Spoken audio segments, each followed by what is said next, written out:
Pemirsa, hasil kurang memuaskan diperoleh oleh Sriwijaya FC ketika menghadapi Semen Padang di Stadion Gelora Sriwijaya Jakabaring. Anak asuh Yusuf Prasetyo hanya mampu berbagi angka satu sama dengan tim tamu Semen Padang.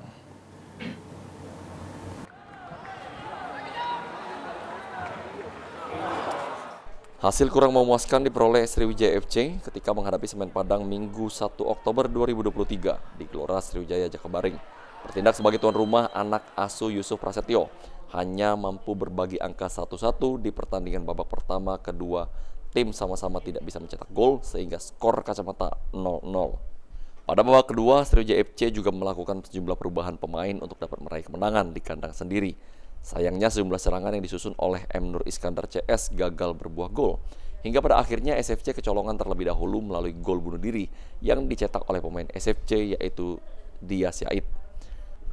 Beruntung pada babak kedua perpanjangan waktu berkat serangan yang disusun, SFC akhirnya berhasil menyamakan skor 1-1 berkat gol pemain yang baru masuk di babak kedua yaitu Habibi Abdul Yusuf. Coach Yoyo sebagai pelatih SFC menyampaikan permohonan maaf terkait permainan yang kurang memuaskan yang diberikan oleh anak asuhnya.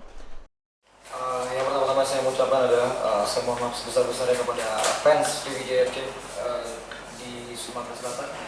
Dengan hasil ini cukup mengecewakan buat kalian pastinya. Teman-teman tahu bahwa defendingnya lawan itu compact defend dari awal di compact defend memang pengen mau cari counter attack dari awal dan akhirnya ya kita kecolongan. Itulah sepak bola. Kita udah antisipasi itu tapi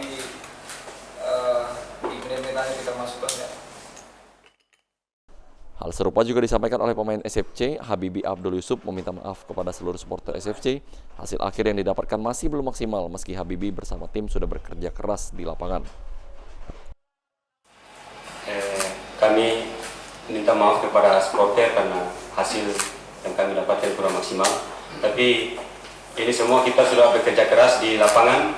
Coach juga instruksi yang terbaik buat kita, cuman hasil akhir ditentukan oleh Allah Subhanahu wa Ta'ala.